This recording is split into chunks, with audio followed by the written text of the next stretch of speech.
Gracias por sintonizar su canal de podcast de trabajo e investigación. En esta ocasión contamos con la compañía del co-investigador Miguel Ángel Padilla Mamani, quien va a disolvernos ciertas cuestiones o dudas respecto al área de investigación en trabajos experimentales. Bienvenido, doctor. Gracias. Buenos días, buenas tardes o buenas noches, dependiendo del horario en el que vayan a observar este video. En primer lugar, agradecerle a su compañero Henry por la oportunidad y por supuesto, desde acá, la mayor de las ganas de resolver cualquier duda que tengan en las investigaciones, sobre todo con la poca experiencia que yo tengo en el área de investigaciones experimentales que venimos trabajando en Cuyes. Y vamos con la primera pregunta. Doctor, ¿qué elementos clave se debe considerar al planificar un estudio experimental en Cuyes? Y especialmente en el área de producción. Bien, partiendo de la experiencia que hemos tenido en el proyecto de Cuyes, casi siempre volvemos al planteamiento de problema. De ahí nosotros vamos armando nuestra metodología de investigación, donde vamos poniendo los diferentes pasos con los que vamos a trabajar y por supuesto hacia los resultados que más o menos van a ir respondiendo a la hipótesis que se ha planteado o no se haya planteado. En el caso de los Cuyes con los que se trabaja ahora, nosotros estamos resolviendo o tratando de resolver o tratando de mejorar los parámetros productivos en alimentación. Existen muchas otras áreas en producción de Cuyes donde también se podría abordar, pero el proyecto solamente está trabajando en este momento en alimentación. Gracias por su respuesta. La siguiente pregunta es: ¿cómo se establece una hipótesis sólida en investigaciones experimentales? ¿Y cuál es su importancia en el diseño metodológico? A ver, todo está concatenado. Cuando uno desarrolla una investigación van a notar que todo parte desde el planteamiento de problema. El planteamiento de problema va a definir ¿qué cosa? Va a definir los objetivos de la investigación. Los objetivos, va a definir la hipótesis de investigación, luego la hipótesis también define los objetivos, luego los objetivos van a definir el marco metodológico porque va a ser las respuestas que ustedes van a buscar con su trabajo de investigación. Bueno, a eso me refiero, todo está concatenado, todo termina estando concatenado. Creo que la hipótesis siempre también debe ser en afirmación. Por supuesto, todas las hipótesis, o dependiendo de la forma con la que ustedes trabajen, ya sea hipótesis nula, hipótesis alterna o hipótesis de investigación, casi siempre se pone en positivo. ¿Y qué aspectos logísticos son cruciales para organizar una investigación experimental? No, la logística en un proyecto de investigación, pues ustedes lo pueden plantear como qué cosa, como el dinero. Lamentablemente en las investigaciones casi siempre tenemos que volver al tema de dinero, al tema administrativo. Por ejemplo, a nivel aquí de la universidad, con los diferentes proyectos que se trabaja, se tiene que manejar con mucho cuidado eso. ¿Por qué? Uno, porque estamos trabajando con dinero que no es nuestro, con fondos del Estado. Y dos, porque nosotros desde el inicio ya nos planteamos resultados esperados, como vienen a ser presentación de artículos, presentación en congresos nacionales o congresos regionales, y también la presentación de alguna tesis y entre otros resultados posibles, ¿no? Todo eso va a estar sujeto, uno, al cronograma de trabajo y dos, al presupuesto con el que cuenta el proyecto para desarrollar dichas actividades. Es por eso que el lado, digamos, la planificación va a tener que ser un aspecto importante en el trabajo que ustedes planteen desarrollar. Sin duda alguna, algo bien planificado y delicado y bien estructurado. Sí, pero ¿qué pasa ahí?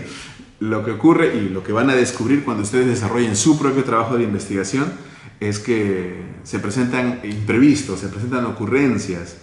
Qué sé yo, usted está trabajando con algún micronutriente o con algún nutriente, con algún alimento extra y requiere hacer algún otro análisis más allá del que usted se había planificado.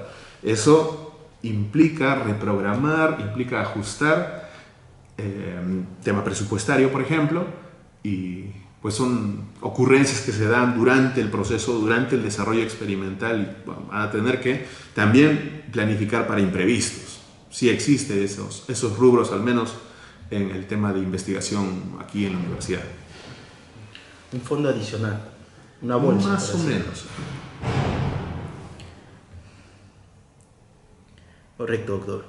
¿Y cómo seleccionar el diseño experimental más adecuado para evaluar los indicadores productivos en cuyes? Bueno, no solamente eso aplicaría para la investigación en cuyes, sino para investigaciones en general, pero casi siempre tenemos que irnos por el trabajo más simple, más sencillo. ¿Por qué? En la investigación casi siempre podemos separarlo en dos lados, ¿no? La investigación amplia y la investigación específica. Las investigaciones amplias toman, por ejemplo, ahí vienen a ser los trabajos interdisciplinarios, donde toman un tema, digamos, grande, un tema complejo, y lo comienzan a separar por las diferentes áreas, y es por eso que se trabaja con diferentes profesionales de varias áreas. Mientras que la investigación en específico, un especialista o varios especialistas en la misma área van a estar solucionando los diferentes problemas que se hayan planteado. Ahora bien, el tema que me decía era sobre...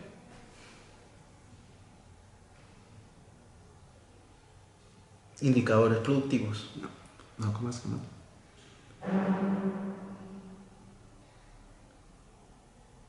Seleccionar el diseño experimental. No. El diseño experimental va a estar ligado al área estadística, la forma con la que ustedes van a trabajar, y eso va a estar ligado, por supuesto, al planteamiento en el diseño metodológico con el que ustedes trabajan. Si digamos, los planteamientos experimentales casi siempre se trabaja con el diseño de bloques o el diseño completamente al azar. Esos son temas que ustedes han visto en los diferentes cursos que hemos tenido hasta ahora, ya sea estadística, ya sea diseños experimentales, y más o menos con eso es lo que se termina trabajando. Salvo, por supuesto, que sea un trabajo más complejo que implique trabajar, digamos, el diseño factorial o algún diseño anidado, pero eso ya son estadísticas más complejas. Y en ese caso, estas estadísticas, ¿para qué tipo de estudio o qué tipo de resultados nos proporcionaría? Bueno, ¿cómo? Esos mencionó sobre que son estudios más complejos, pero, o sea, para su lado aplicativo, ¿para qué resultados se obtendría? Lo que pasa es que digamos, el trabajo utilizando el diseño completamente al azar o el análisis de varianza simple son trabajos unifactoriales. Y cuando llevamos a el diseño factorial, el diseño en anidados, ahí trabajamos con multifactores. ¿Sí?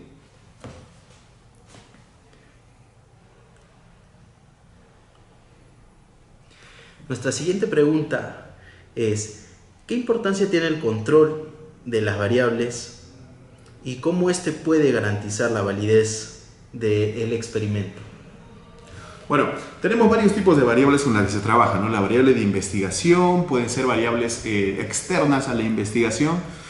Digamos, en el proyecto de QuIS con el que hemos venido trabajando hasta ahora, nosotros manejamos el área de alimentación contra los parámetros productivos. O sea, los parámetros productivos van a ser nuestra variable dependiente y el alimento con el que se trabaja sería la variable independiente. Pero ¿qué pasa? No son las únicas variables que van a estar presentes. También vienen a estar presentes lo que es el clima, la temperatura, la humedad, las corrientes de viento, la precipitación, bueno, porque estamos en la temporada, las precipitaciones, y todo ello puede afectar los resultados. Sin embargo, esas variables no están dentro de nuestra investigación per se. Entonces, ¿qué hacemos nosotros ahí? Nosotros tratamos de controlar el ambiente o las variables que no podemos manejar para llevarlo al mínimo la posible afectación que tengan esas variables sobre nuestra investigación.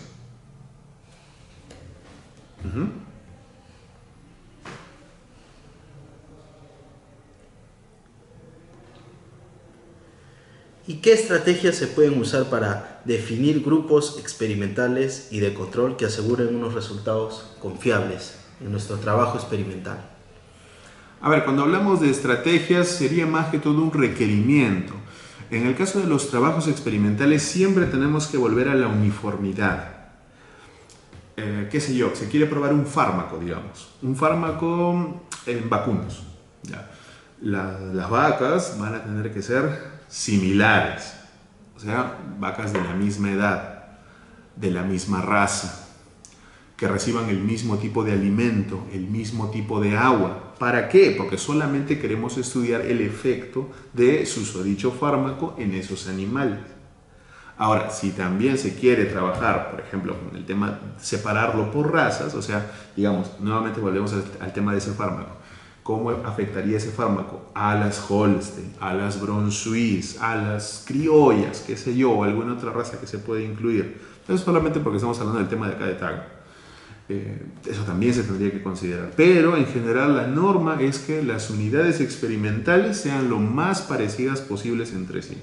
Bueno, nosotros en Cuyes trabajamos o partimos nuestra investigación con cuyes destetados de 15 días, machos y hembras, los cuales son separados en los tratamientos que corresponden. Y respecto para la población, ¿cómo escogen un número de muestra o un tipo de población? Ya. Eso se va un poco del tema de la uniformidad, pero responde al estudio de la zona, ¿no? Acá nosotros volvemos al tema de Cuyes. En Tacna, ¿qué se trabaja más? O si hablamos en el área de Cuyes, sería con la raza Perú. ¿Pero es la única raza? No, hay 5 razas ahora de Cuyes con las que se están trabajando. De hecho, con 4 porque una no se ha distribuido todavía a nivel nacional, que es la última raza. Sin embargo, si nos vamos a Moquegua, también trabajan ahí con la raza Perú. Si nos vamos a toda la zona costera, trabajan con la línea Perú, o la raza Perú, disculpen. Si nos vamos a la zona de la sierra, ahí es donde comenzamos a encontrar variaciones, porque ya no solamente va a estar la raza Perú, también va a estar la raza andina, va a estar la raza Inti. Y la raza Inca es la que todavía no sueltan al mercado, por si acaso. Sí, continuamos. Excelente respuesta, doctor. ¿Qué herramientas o tecnologías nos recomienda para la recolección y el análisis de datos en nuestros estudios experimentales? Bueno, lo primero es que tienen que confiar en las herramientas que utilicen. Si van a utilizar, digamos, un termómetro ambiental para registrar la temperatura del lugar donde trabajen, pues tiene que ser un termohigrómetro, que también registre humedad. Con un solo equipo te toman 2 datos.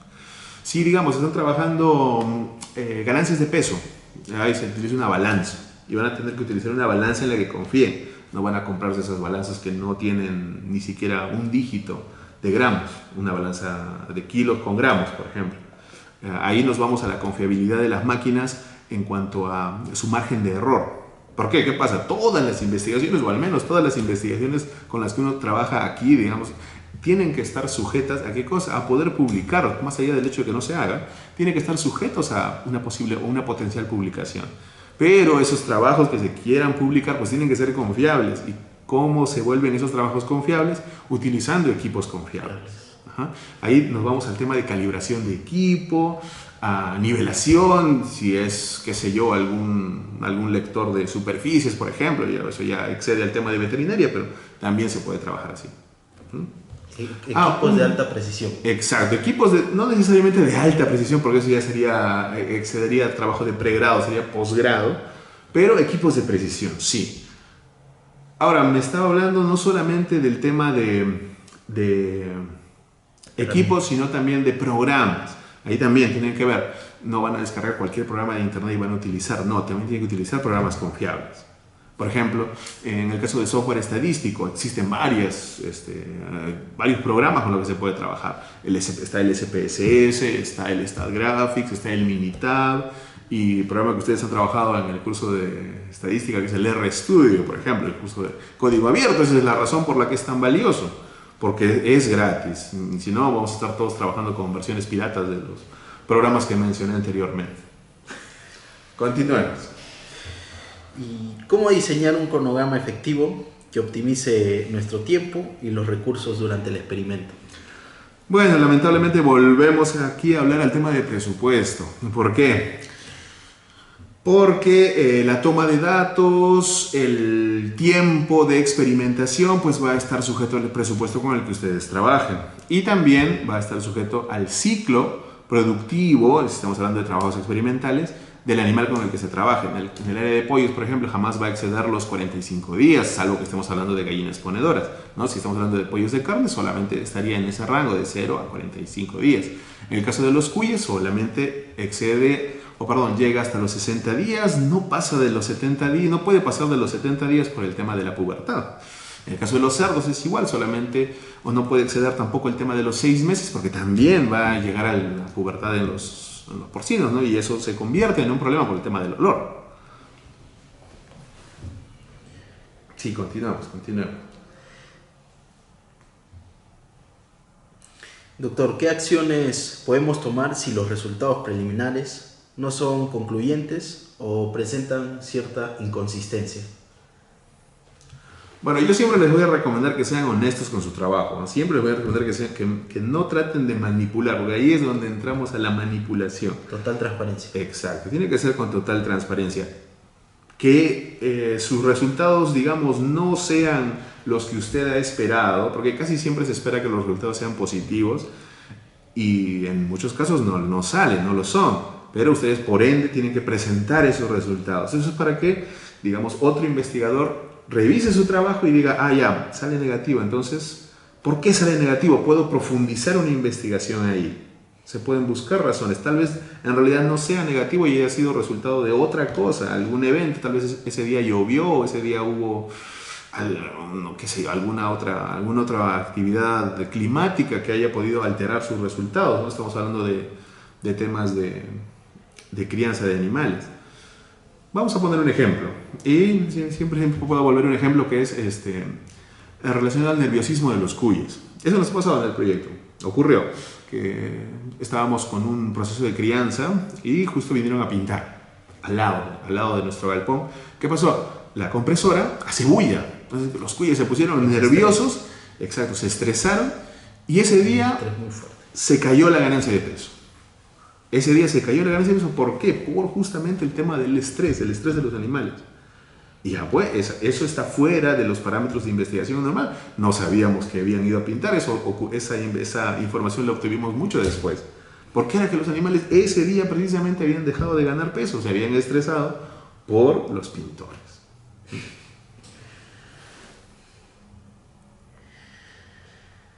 Doctor, ¿qué aprendizajes o recomendaciones claves nos ofrece para el que va a comenzar una investigación en el campo de investigación con estos animales, con los cuyes? ¿Con los cuyes? Sí. ¿Qué aprendizaje o recomendaciones daría? Bueno, yo siempre voy a recomendar que trabajen en lo que les gusta, ¿no? Si quieren trabajar en cuyes, existen diferentes áreas donde se puede trabajar. Desde el área productiva, el área sanitaria, el área de alimentos, o sea, una vez que el cuy ha muerto y se puede trabajar con la carcasa, también hay trabajos de investigación a realizar ahí. Con el área ambiental o el área de salud pública, o sea, si quieren trabajar en cuyes, tienen todo ese abanico de áreas donde se puede trabajar. Pero siempre voy a recomendar que trabajen en lo que les gusta. Ahora, por supuesto que se va a dar casos donde no se puede trabajar en su área favorita, ¿no? Y ahí pues van a tener que escoger el área donde se les dé más apoyo.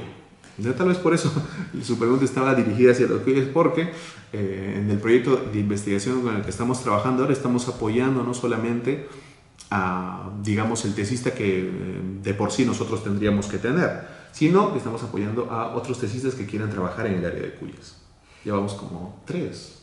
Solamente tendríamos que apoyar a uno, pero estamos apoyando a 3. O sea, funciona. Tenemos el ambiente, estamos cerca de la escuela de veterinaria. ¿Y por qué no hacerlo? Ahora bien, el tema presupuestario pues siempre va a ser una limitante y ya eso, el apoyo que se le pueda dar ya también va a depender de las coordinaciones que podamos hacer. Correcto, doctor. Ya se me acabó el primer lote. Ya, pues pasa el siguiente lote. ¿Sí? Continuamos con sus preguntas. Y la pregunta dice, ¿cuáles son los principios, cuáles son los principales retos al optimizar recursos como el tiempo, el presupuesto, los insumos en un proyecto de investigación en cuyes? ¿Qué estrategias se puede emplear para superarlos? Bueno, cuando queremos optimizar, casi siempre... Bueno, en el caso del proyecto de cuyes con el que estamos trabajando, cuando hablamos de optimizar, hablamos de obtener más de una investigación al momento del desarrollo. Digamos, le pongo un ejemplo. terminamos nuestro trabajo, si terminamos nuestro trabajo con los subproductos agrícolas que se le han estado dando a los cuyes, ¿no? Tenemos nuestra carcasa ya lista para mandar a analizar. ¿Qué cosa encontramos? Encontramos que el ciego se ha desarrollado un poco más de lo de costumbre. Entonces comenzamos a estudiar eso. Ahí es donde comenzamos a optimizar. ¿Por qué? Porque con un solo resultado tenemos una investigación. O sea, con una sola investigación tenemos un resultado más, ¿no? Un análisis del incremento en, digamos, desarrollo del ciego en el cuy. O también podría ser, y esos son diferentes datos que hemos venido recogiendo de experiencias que hemos tenido fuera de nuestro ámbito local. Por ejemplo, cuando asistimos al Congreso de Cuyes, ahí nos dieron varias ideas donde se puede trabajar una vez terminada el ciclo productivo. ¿A qué cosas se referían? Por ejemplo, nos dieron un ejemplo, a cortarles la cabeza a los cuyes y pesar cabezas. ¿Cuál era digamos, una relación entre el tamaño de cabeza y el tamaño de carcasa? Para eso solamente necesitamos tener la carcasa de los cuyes, nada más. O sea, ahí vamos al área de optimizar, obtener la mayor información posible en un ciclo de investigación o en un ciclo productivo, en este caso en investigaciones.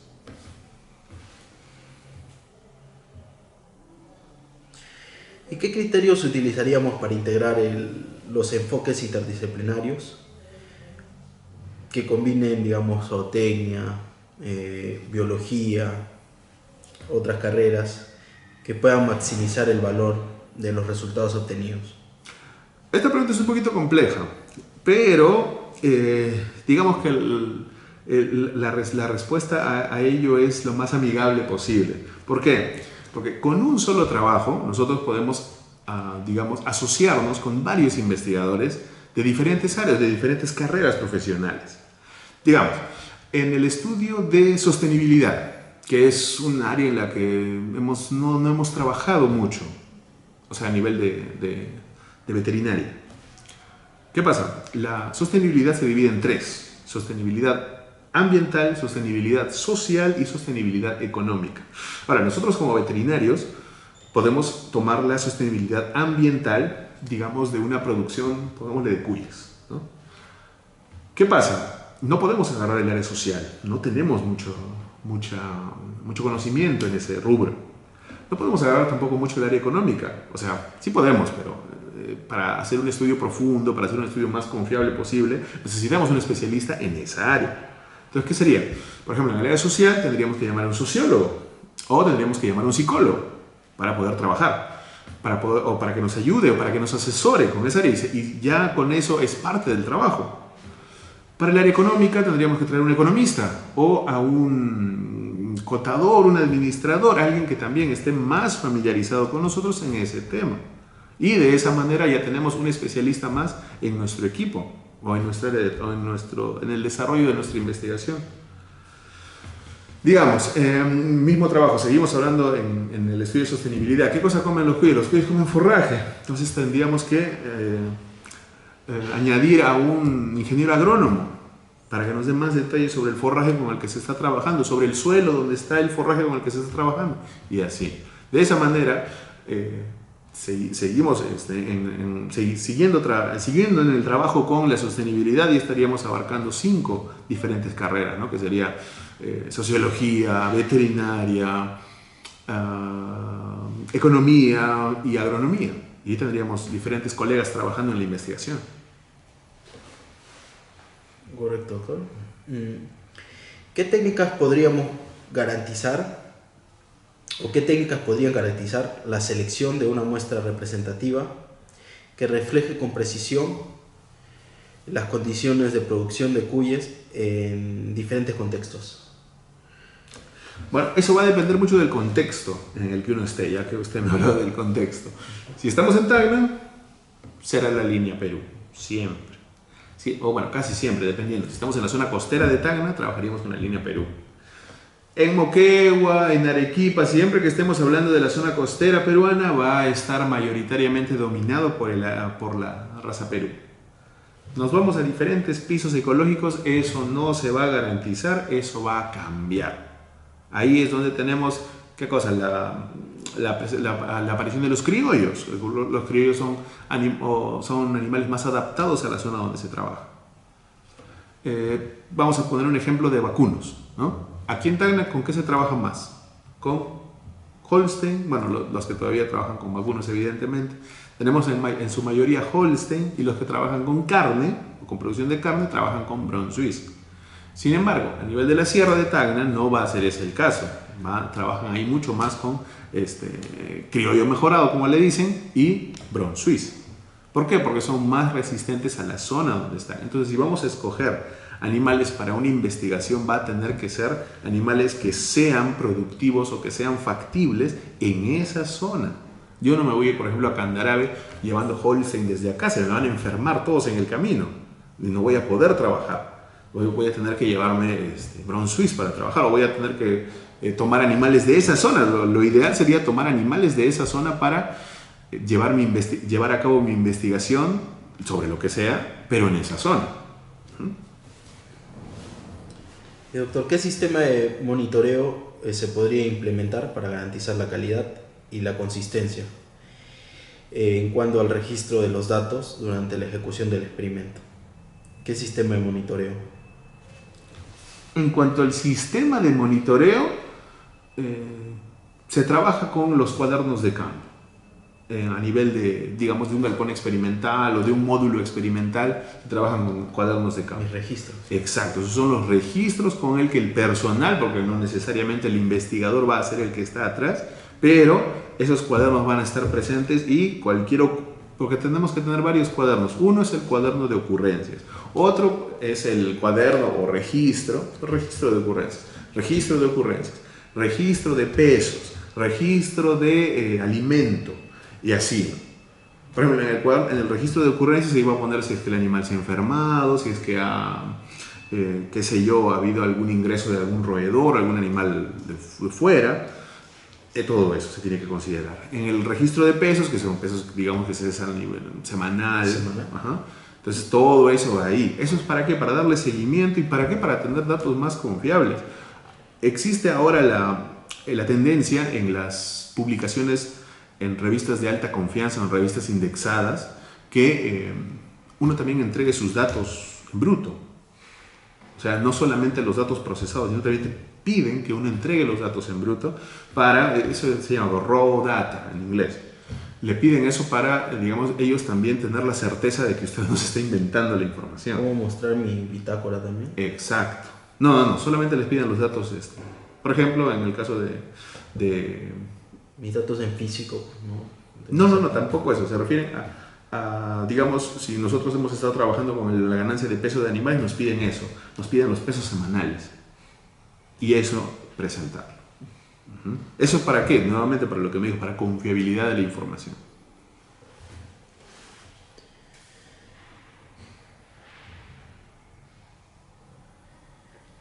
Doctor, ¿qué indicadores nos va a permitir evaluar si las tácticas implementadas están alineadas a nuestros objetivos en la investigación? Bueno, al principio de la entrevista le decía de que todo estaba concatenado, ¿no? Sí, su planteamiento de problema es lo más claro posible, sus objetivos van a estar claros. Si sus objetivos están claros, su metodología también va a estar clara, porque va a responder uno al anterior. Por ende, sus resultados van a obedecer a sus objetivos, porque eso es lo que uno al final va a obtener como resultado de su trabajo. Eso sería, si digamos está bien planteado, la metodología va a responder a los objetivos. Ahora también, por supuesto, esto va a estar relacionado con la confiabilidad del trabajo que haya hecho, ¿no? O sea, el personal de campo ha entregado datos reales, el investigador ha procesado los datos reales también.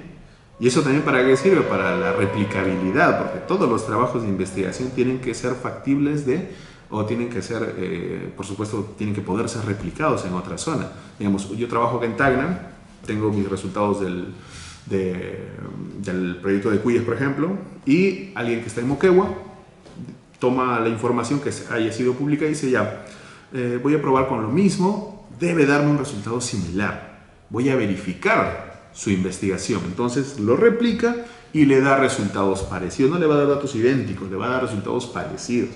¿Por qué? Porque el clima de Moquegua no es igual que el clima de Tacna. Esa va a ser la razón de la diferencia, o esa va a poder ser una de las razones por las que los resultados no van a ser idénticos. El piso altitudinal, Moquegua está un poquito más bajo que Tacna, me parece, o está más alto, no me acuerdo ahorita, entre otras posibles diferencias.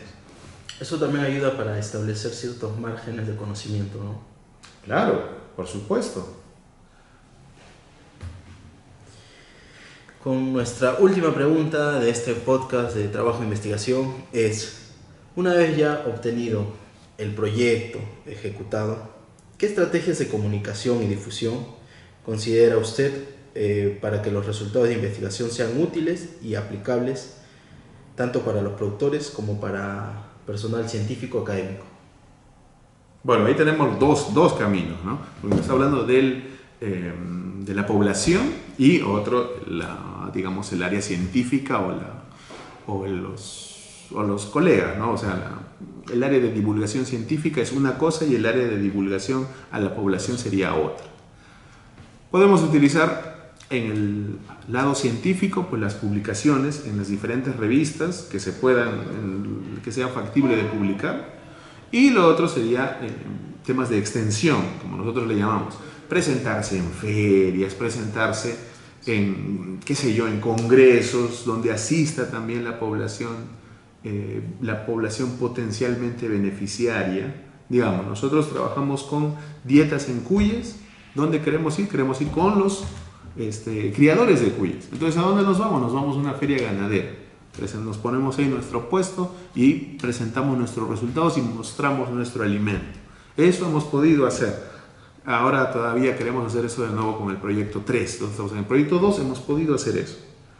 Y ese es nuestro alcance. Vamos donde la población, le entregamos nuestros resultados.